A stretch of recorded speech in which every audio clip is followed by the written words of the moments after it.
नमस्कार मित्रों, जय हिंद, वंदे मातरम। कैसे हो आप लोग? उम्मीद है सब अच्छा होगा। सब लोग कोरोना एंजॉय कर रहे होंगे, कोरोना काल। और आजकल तो भारत और चीन के बीच में जो सीमा विवाद है वो भी चर्चा में है, तो सब लोग एंजॉय कर रहे होंगे, न्यूज़ वगैरह देख रहे होंगे और पढ़ाई भी कर रहे होंगे साथ साथ। बहुत दिन हो गए थे वीडियो बनाए हुए और आप लोगों से बातचीत किए हुए। दरअसल तबीयत मेरी ख़राब थी, जॉन्डिस हुआ था, अभी भी है, लेकिन कुछ ठीक है। तो मैंने सोचा कि यार वीडियो बनाया जाए आप लोगों के लिए, क्योंकि एग्ज़ाम्स भी नज़दीक होंगे। अब कोरोना काल धीरे धीरे समाप्ति की ओर है और धीरे धीरे जो है सारी जो व्यवस्थाएं हैं वो ओपन हो रही हैं।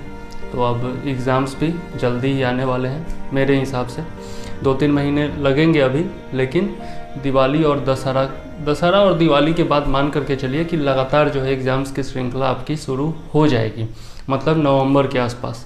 तो उससे पहले मेरा टारगेट है कि अधिकतर जो महत्वपूर्ण विषय हैं या फिर तथ्य हैं जो कि एग्ज़ाम के लिए इम्पॉर्टेंट है, ख़ास करके कम से कम पीटी के लिए, उसको मैं पूरा कर दूं और साथ में थोड़ा बहुत मेंस को भी लेकर के चलता चलूं।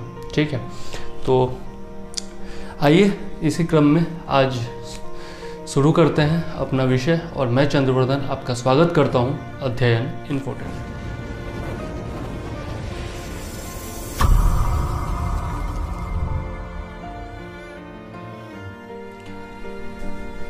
आज का जो हमारा विषय है वो है सैंधव सभ्यता, परिचय एवं विस्तार।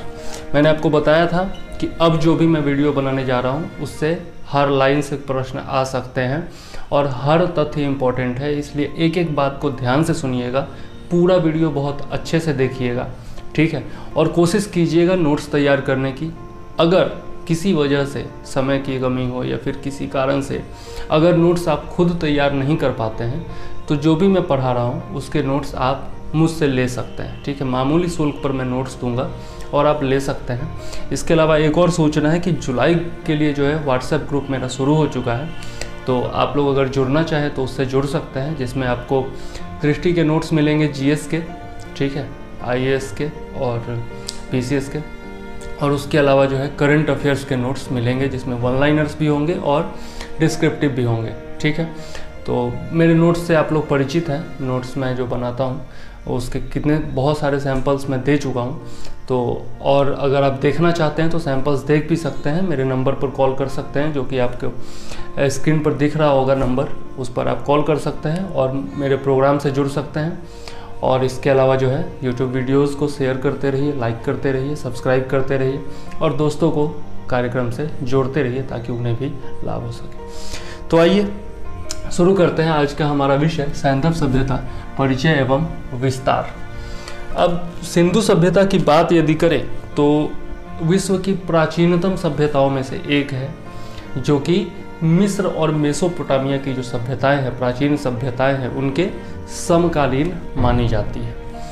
यह आद्य ऐतिहासिक काल की सभ्यता है, क्योंकि यहाँ पर हमें जो है लिखित साक्ष्य तो प्राप्त हुए हैं, हमें लिपियाँ बहुत सारी मिली हैं, लिपियाँ मिली हैं, भाव चित्रात्मक अवस्था में मिली हैं, लेकिन हम उन्हें पढ़ने में सक्षम नहीं हो पाए हैं, इसलिए इसको आद्य ऐतिहासिक कालीन सभ्यता कहा जाता है। दूसरा चीज़ महत्वपूर्ण है जो कि पूछा भी जा चुका है, तो यह एक कांस्य युगीन सभ्यता थी। कांस्य युगीन सभ्यता कहने का मतलब है कि सबसे पहले हड़प्पा काल के लोगों ने ही जो है आपका टीन में तांबा मिला करके या फिर तांबा में टीन मिला करके कांसा का उपयोग करना शुरू किया था, ठीक है? लेकिन एनसीईआरटी के अनुसार, जैसा मैंने एनसीईआरटी में देखा, इस काल में भी पत्थर का उपयोग ही ज़्यादा होता था, कांसा का उपयोग कम होता था, ठीक है? जबकि मेसोपोटामिया और मिस्र के लोग जो है वो कांसा का बहुत ज़्यादा इस्तेमाल किया करते थे, ठीक? दूसरा, इसकी और भी विशेषताओं के बारे में यदि बात करें तो नगर नियोजन पद्धति, नगर की जो योजना थी इसकी, वो बहुत ही बेहतरीन थी और अपने समकालीन सभी सभ्यताओं से सबसे उत्तम जो नगर नियोजन व्यवस्था थी वो हड़प्पा सभ्यता की ही हुआ करती थी। इसके अलावा आप इसको जो है प्रथम नगरीय क्रांति भी कह सकते हैं, विश्व इतिहास की प्रथम नगरीय क्रांति इसको कहा जा सकता है, ठीक है? अब देख लेते हैं कुछ भारतीय पुरातत्व एवं सर्वेक्षण विभाग के बारे में, भारत में जो पुरातात्विक खुदाई होती है, हाँ एक और बात जो इम्पोर्टेंट है कि सिंधु सभ्यता की जानकारी के लिए जो सबसे महत्वपूर्ण स्रोत हैं वो है पुरातात्विक खुदाई, जहाँ से हमें हथियार मिलते हैं, औजार मिलते हैं, विभिन्न प्रकार के मृदभांड मिलते हैं, बहुत सारे बर्तन वगैरह मिलते हैं, आभूषण मिलते हैं, मुहरें मिलती हैं, ठीक है। तो लिपि खुदी हुई जो है अनेक प्रकार की वस्तुएं मिलती हैं, तो उनसे जो है हमें हड़प्पा सभ्यता के बारे में विस्तृत जानकारी मिलती है। अब देखते हैं भारतीय पुरातत्व एवं सर्वेक्षण विभाग, तो इसका जन्मदाता जो है वो अलेक्जेंडर कनिंघम को माना जाता है, अलेक्जेंडर कनिंघम। और इसकी नींव जो है भारतीय पुरातत्व एवं सर्वेक्षण विभाग की लॉर्ड कर्जन के समय में रखी गई थी। ये सब इम्पोर्टेंट पॉइंट्स हैं जो कि वन लाइनर्स में पूछे जाते हैं, तो याद रखिएगा। और पहले जो है, जब तक जॉन मार्शल के नेतृत्व में 1921 में हड़प्पा की खुदाई दयाराम साहनी ने नहीं की थी, तब तक जो है भारतीय इतिहास को वैदिक काल से प्रारंभ माना जाता था, ठीक है। वैदिक काल से भारतीय इतिहास का प्रारंभ माना जाता था, लेकिन 1921 में जब आपके दयाराम साहनी ने 1921 में हड़प्पा की खुदाई की और 1922 में मोहनजोदड़ो की खोज की गई राखलदास बनर्जी के द्वारा, तब से जो है हमारा भारतीय इतिहास जो है वो पुराना हो गया, मतलब कि 1000 ईस्वी पुराना हो गया। और उसके अलावा जो है अब तो इतने सारे साक्ष्य मिल रहे हैं कि अब हम इसको जो है 3500 ईस्वी पूर्व तक जो है इसका कालखंड मान सकते हैं भारतीय इतिहास का, या फिर उससे भी पुराना भारतीय इतिहास का कालखंड माना जा सकता है। तो सर जॉन मार्शल जो हैं वो उस समय भारतीय पुरातत्व एवं सर्वेक्षण विभाग के निदेशक पद पर थे, जब हड़प्पा की खुदाई दयाराम साहनी ने की और मोहनजोदड़ो की खुदाई राखलदास बनर्जी ने की। तो ये इंपॉर्टेंट पॉइंट्स हैं कुछ जो कि एग्ज़ाम में पूछे जा चुके हैं, याद रखिएगा। इससे पहले भी जो है आपका चार्ल्स मेसोन जो है वो इस क्षेत्र में जा चुके थे। आपका जो सिंध क्षेत्र है या फिर जो आपका पाकिस्तान का बलूचिस्तान क्षेत्र है, उस क्षेत्र में जा चुके थे। जिधर आपका हड़प्पा मिलता है, मोहनजोदड़ो मिलता है, उस क्षेत्र में गए थे और उनको जो है मुहर प्राप्त हुई थी जिसमें बैल का चित्र बना हुआ था। लेकिन एक्चुअली क्या था कि वो बैल जो था वो कुबर वाला नहीं था। तो कुबर वाला नहीं था, इसलिए उनको क्या लगा कि यह जो है विदेशी सील है, ठीक है, और उन्होंने उस पर ज़्यादा ध्यान दिया नहीं। अगर ध्यान दे, और ये जो घटना है वो 1826 की ही है, तो यदि उन्होंने इस बात पर ध्यान दे दिया होता और उसी समय खुदाई शुरू हो गई होती तो हमें बहुत सारी जानकारियाँ जो हैं स्वतंत्रता के पूर्व ही प्राप्त हो सकती थी। लेकिन उन्होंने ध्यान नहीं दिया और लगभग 100 वर्ष के बाद, आप देख सकते हैं 1826 और कहा 1921, तो लगभग 100 वर्ष के बाद जो है खुदाई अच्छे से शुरू हुई। वो भी तब जब उस क्षेत्र में रेलवे लाइन का काम चल रहा था और वहाँ पर जो है रेलवे लाइन के काम के क्रम में जो है खुदाई हुई और उसमें जो है काम में बाधा चूंकि आ रही थी। अब नीचे इतनी प्रमुख जो है नगरीय सभ्यता बसी हुई है और उसके ऊपर आप रेलवे लाइन का खुदाई करवा रहे हो, तो कुछ न कुछ तो चीज़ें टकराएंगी ना। तो वही हुआ, कुछ न कुछ चीज़ें टकराई, बहुत सारे पत्थर मिलने लगे, बहुत सारे बर्तन वगैरह मिलने लगे, बहुत सारे अवशेष मिलने लगे। तब जा कर के इन्होंने, जॉन मार्शल ने अपने नेतृत्व में हड़प्पा और मोहनजोदड़ो की खुदाई करवाई सबसे पहले। और यही कारण है कि इसे हड़प्पा सभ्यता कहा जाता है। सैंधव सभ्यता को हड़प्पा सभ्यता भी कहा जाता है। हड़प्पा सभ्यता इसलिए कहा जाता है क्योंकि सबसे पहले हड़प्पा नामक स्थल की ही खुदाई हुई थी, विस्तृत खुदाई हुई थी, ठीक है। अब नामकरण पर जब आ ही गए हैं तो देख लेते हैं कि सिंधु सभ्यता का नामकरण किस प्रकार से किया जाता है। तो इसको जो है विभिन्न आधारों पर अलग अलग नाम दिए गए हैं। सबसे पहला है हड़प्पा सभ्यता। तो हड़प्पा सभ्यता क्यों है, तो ये तो आप आसानी से अंदाज़ा लगा सकते हैं कि सबसे पहले हड़प्पा की खोज की गई थी, हड़प्पा की खुदाई की गई थी, इसलिए इसको हड़प्पा सभ्यता कहा जाता है। दूसरा है सिंधु सभ्यता। तो सिंधु सभ्यता इसलिए कहा जाता है क्योंकि इस सभ्यता के जो भी प्रमुख केंद्र हैं, मतलब प्रमुख स्थल जो हैं, उनके केंद्र में सिंधु नदी है, ठीक है।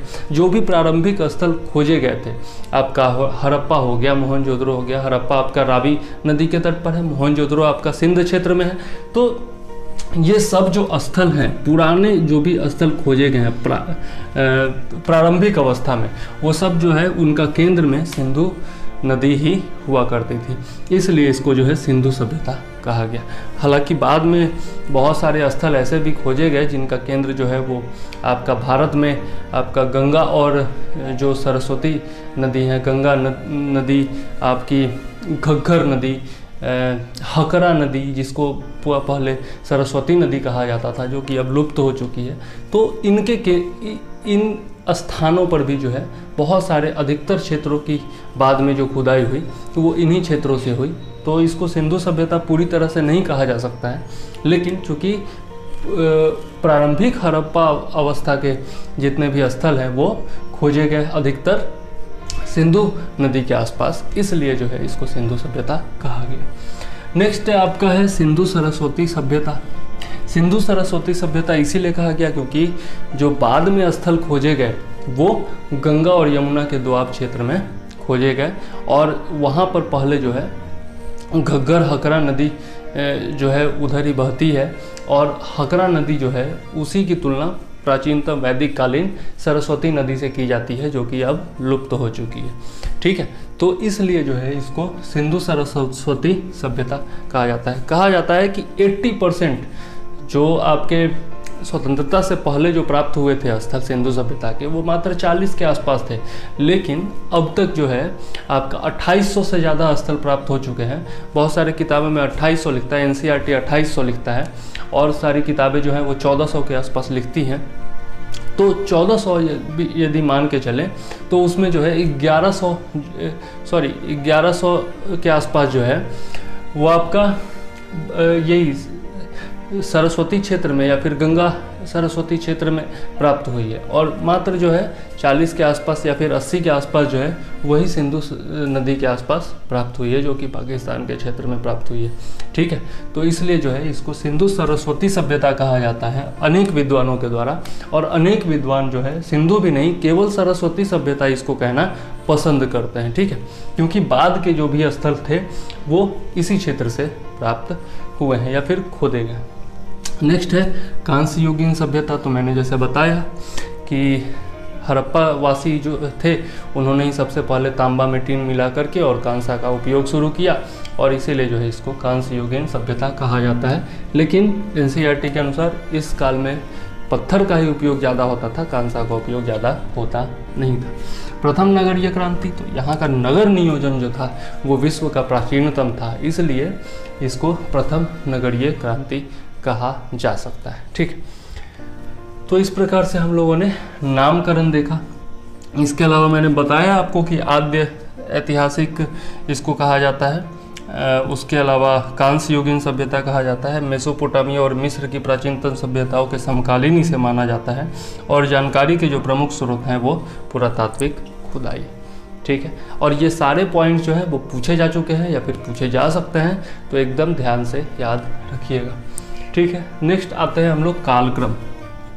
तो चूंकि इसका विस्तार इतने बड़े क्षेत्र में था, आप देख सकते हैं कि अफगानिस्तान में भी 2 आपके क्षेत्र मिले हैं, जिसमें आप यहाँ देख सकते हैं कि सुरतुगई जो है ये अफगानिस्तान में ही है। ठीक, तो अफगानिस्तान से लेकर के पाकिस्तान और फिर भारत, इतने बड़े क्षेत्र में इसका विस्तार था कि इसका कालक्रम का निर्धारण करना बड़ा मुश्किल है, या फिर इसके उद्भव का पता लगाना बड़ा मुश्किल है कि कहाँ से इसका उद्भव हुआ, कहाँ से इसका जन्म हुआ, किस प्रकार से यहाँ पर जो है मानव सभ्यता बसी, किस प्रकार से इस संस्कृति की उत्पत्ति हुई, यह बताना बहुत ज़्यादा कठिन है। केवल अनुमान लगाया जा सकता है साक्ष्यों के आधार पर।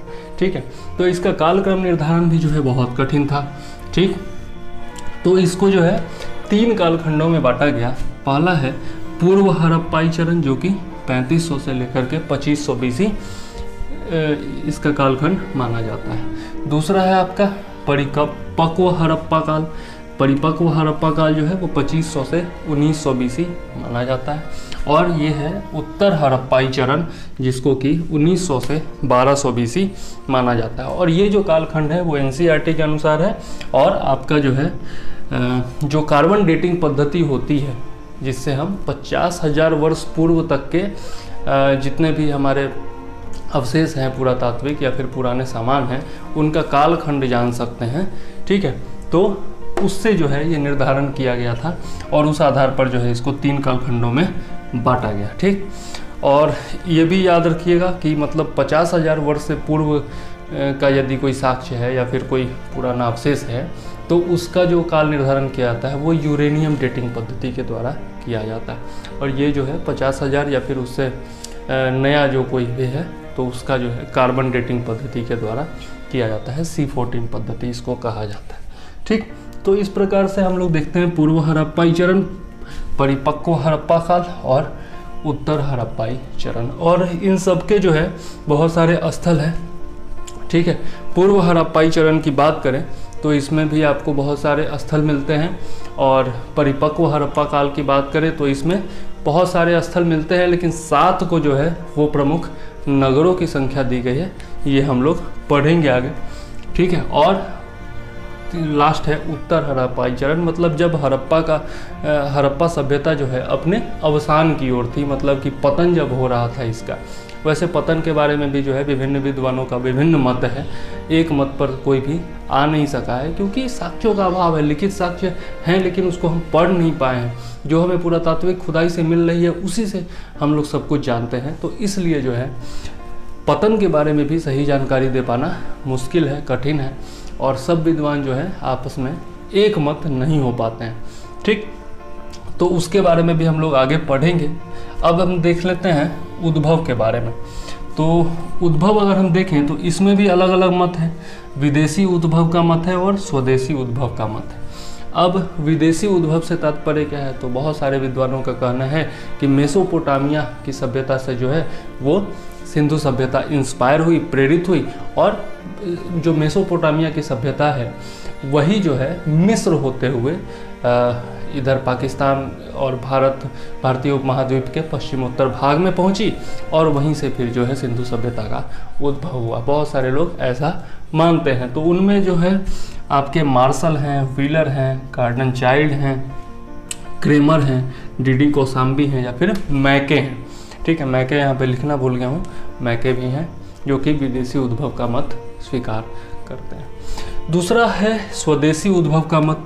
इनका मानना है कि सिंधु सभ्यता के लोग जो थे वो यहीं के थे, कहीं बाहर से नहीं आए थे, विदेशी जो है उन पर कोई भी असर नहीं है। और इसके बारे में बहुत सारे तर्क भी दिए जाते हैं कि मेसोपोटामिया की जो सभ्यता थी वो सिंधु सभ्यता से, उसमें बहुत सारी विभिन्नताएं थी।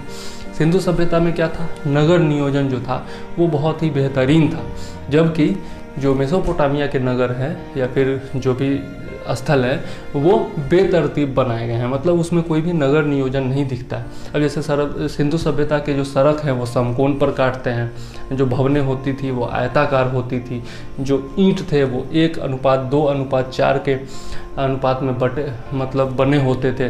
तो ये सब जो है ना सिंधु सभ्यता की विशेषताएं हैं, जबकि ये सब विशेषताएं जो है वो आपका मेसोपोटामिया की सभ्यता में नहीं पाई जाती हैं। मोहरों में भी अंतर पाया जाता है, आपका जो मृदभांड पाए जाते हैं उनमें भी अंतर पाया जाता है। सिंधु सभ्यता में जो है आपका लाल रंग का मृदभांड हुआ करता था और उस पर काले रंग से चित्रकारी की जाती थी, या फिर जो भी चित्र बनाए जाते थे वो काले रंग से बनाए जाते थे, जबकि मेसोपोटामिया में ऐसा नहीं था। तो इसलिए जो है मेसोपोटामिया से सिंधु सभ्यता इंस्पायर हुई थी, ऐसा कहना उचित नहीं है। वैसे बहुत सारे विद्वानों का ये मत है। अब हम देखते हैं स्वदेशी उद्भव का मत जो है, तो इसमें इसको मानने वालों में Fairservis, Amalananda Ghosh, Alvin, SR Rao और DP अग्रवाल ये प्रमुख लोग हैं। और भी बहुत सारे इतिहासकार हैं लेकिन ये सब जो है वो प्रमुख लोग हैं, और इसके बारे में हम लोग नेक्स्ट पार्ट में और भी विस्तार से पढ़ेंगे कि इनका जो मत था वो उसका आधार क्या था और किस प्रकार से इन्होंने अपना मत दिया था। ठीक है, अब जैसे क्रेमर का मानना है कि 2400 ईस्वी पूर्व में सुमेरियाई लोग भारत आए थे। वही सुमेरियाई मतलब मेसोपोटामिया के लोग भारत आए थे और यहाँ की परिस्थितियों के अनुरूप अपनी संस्कृति में परिवर्तन करके सिंधु सभ्यता का विकास किया।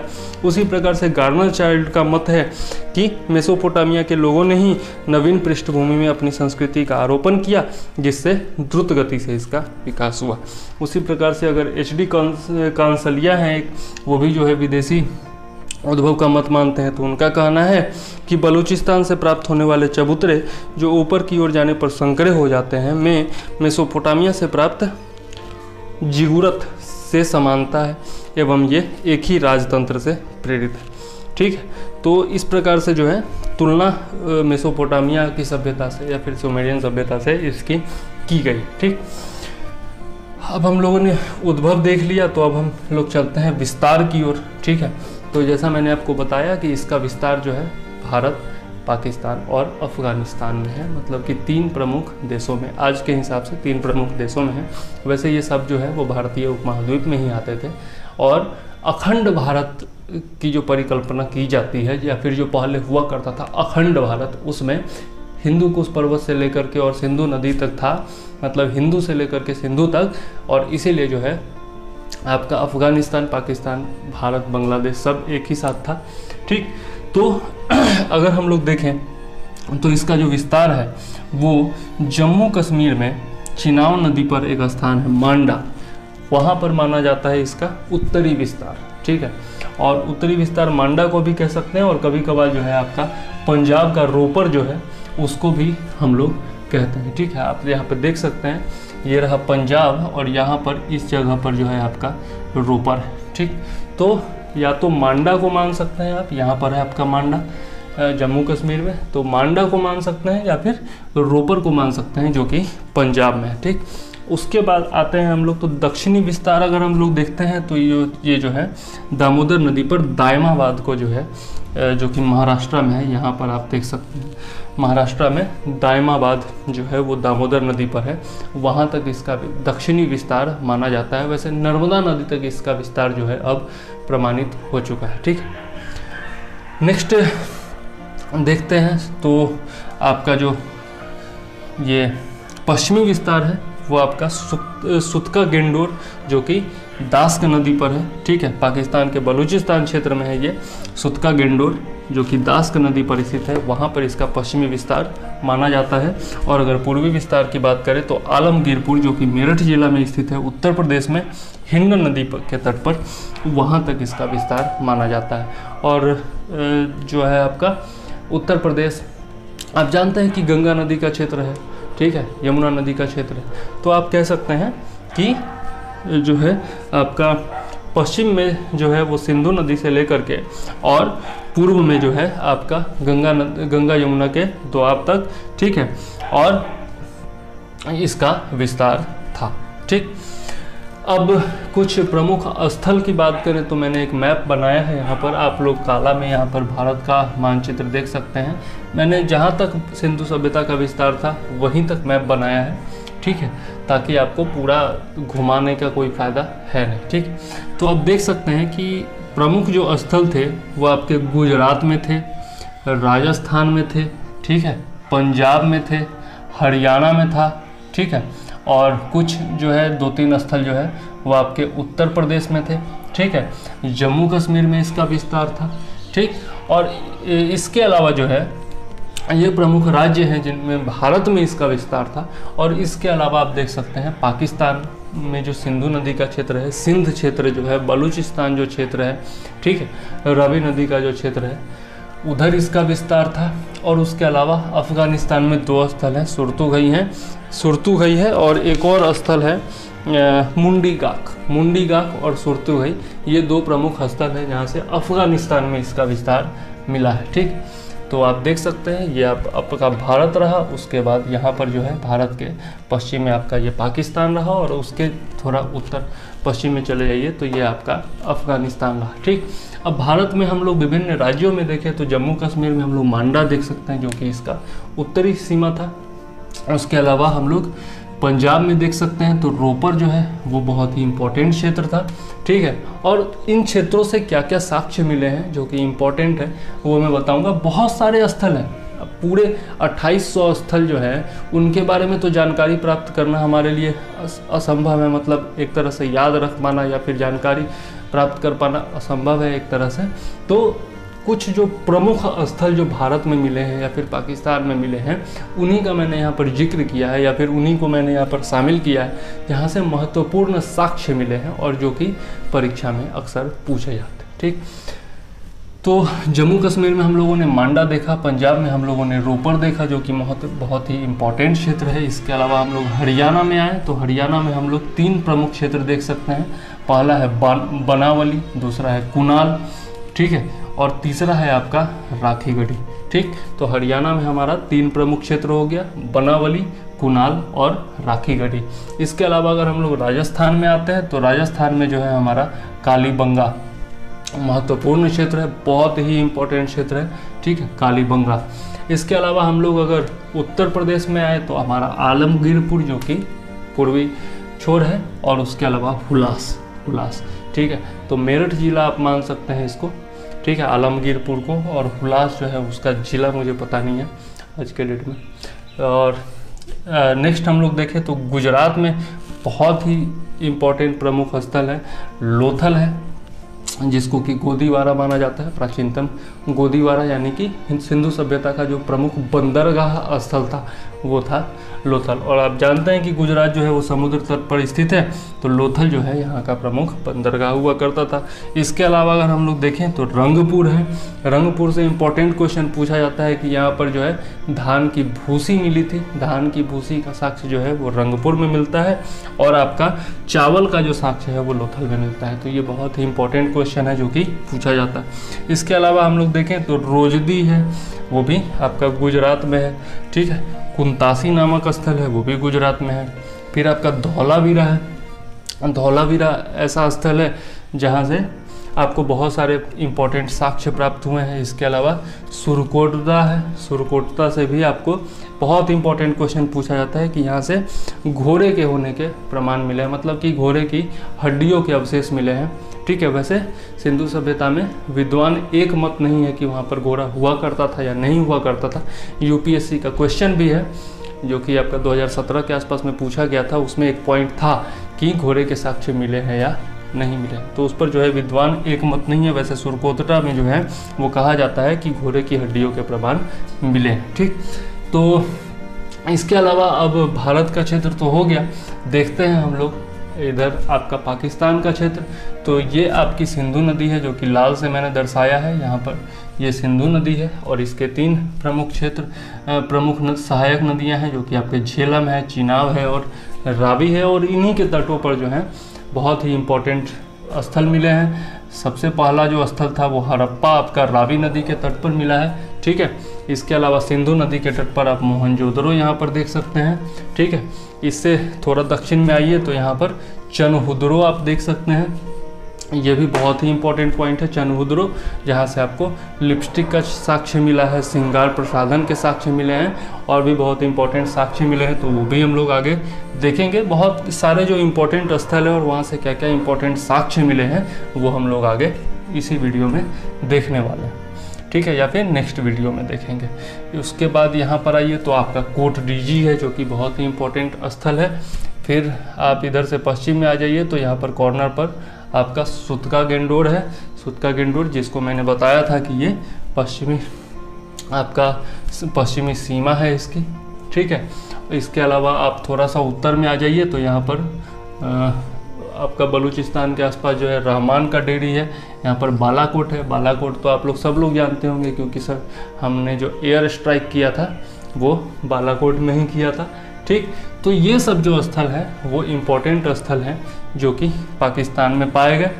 ठीक है, पाकिस्तानी क्षेत्र में पाए गए, पहले तो भारत ही था लेकिन पाकिस्तानी क्षेत्र में पाए गए। और इस प्रकार से हम लोगों ने इम्पोर्टेंट स्थल देखा जो कि सिंधु सभ्यता से जुड़े हुए हैं। अब हम लोग इनके बारे में जानकारी प्राप्त करेंगे नेक्स्ट वीडियो में।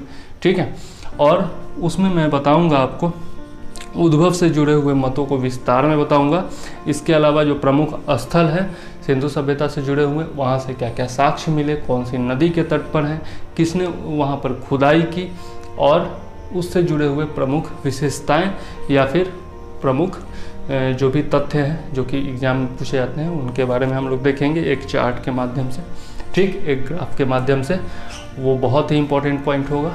उसके अलावा जो है हम लोग इसके आगे सिंधु कला के बारे में देखेंगे, राजनीतिक जीवन के बारे में देखेंगे, सामाजिक जीवन के बारे में देखेंगे, जिससे इम्पोर्टेंट क्वेश्चन बनते हैं। और मेंस में जो है मुख्यतः आप लोग जानते हैं कि जो यूपीएससी का मेंस है या फिर यूपीपीएससी का जो मेंस है, उसमें जो आपका इतिहास है पहला जीएस पार्ट 1 में, तो उसमें आपका कला से ज़्यादा क्वेश्चन पूछा जाता है, कला और संस्कृति से ज़्यादा क्वेश्चन पूछा जाता है। तो उसमें मेंस में जो सिंधु सभ्यता से क्वेश्चन पूछा जाता है वो आपका यहाँ की वास्तुकला से क्वेश्चन पूछा जाता है, यहाँ की कला से क्वेश्चन पूछा जाता है, यहाँ के धर्म से क्वेश्चन पूछा जाता है। ठीक है, तो उसके बारे में हम लोग मेंस का भी थोड़ा बहुत आइडिया लेंगे नेक्स्ट वीडियोज में।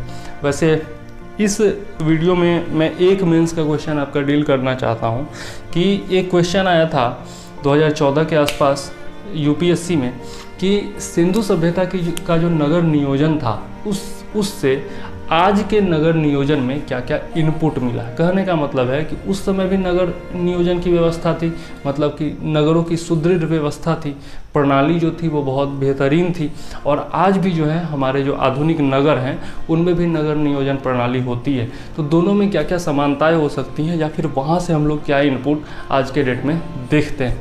ठीक है, तो उसमें हम लोग कुछ पॉइंट्स दे सकते हैं, जैसे कि उस समय क्या था, नगर नियोजन प्रणाली हम लोग पढ़ेंगे तो बहुत अच्छे से विस्तार से पढ़ेंगे।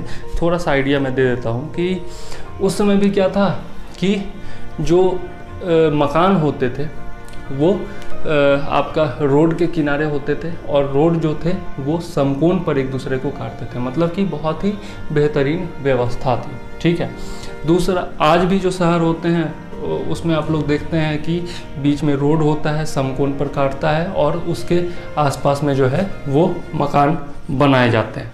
दूसरा चीज़ हम लोग देखते हैं कि सिंधु सभ्यता में भी नालियों की सुदृढ़ व्यवस्था थी, साफ़ सफाई का बेहतरीन ध्यान रखा जाता था। नालियाँ जो थी सड़कों के किनारे नालियाँ बनाई जाती थी, और वो नालियाँ जो होती थी घरों से जुड़े हुए होते थे, और इस प्रकार से जो है बेहतरीन व्यवस्था नालियों की गई थी, और नालियाँ ढकी हुई भी होती थी। आज के डेट में भी हम लोग देखते हैं सड़क जो होते हैं उनके किनारे पर नालियाँ बनी होती हैं, वो ढकी होती हैं, और वो जो है किसी प्रकार से उद्योगों से और जो आपके शहर के घर हैं उनसे जुड़े होते हैं, और उनसे जो है आपका वेस्ट मटेरियल जो भी घर का होता है वो बह के जाता रहता है। तो सुदृढ़ व्यवस्था होती थी। तीसरा चीज़ हम लोग देखते हैं कि सिंधु सभ्यता में भी जो है आपका ईंटों का एक निश्चित अनुपात हुआ करता था, 1:2:4। आज भी देख लीजिए, आप अपना घर बनवाते हैं तो उसमें जो ईंट होती है आपके घर में अलग आकार का और दूसरे के घर में अलग आकार का नहीं होता है। वैसे 1, 2, 3, 4 आकार का बनाया जाता है, लेकिन अधिकतर घर में जो है वो आप देखेंगे तो एक ही आकार का ईंट जो है वो उपयोग किया जाता है। ठीक है, तो ईंटों का उपयोग आप देख लीजिए।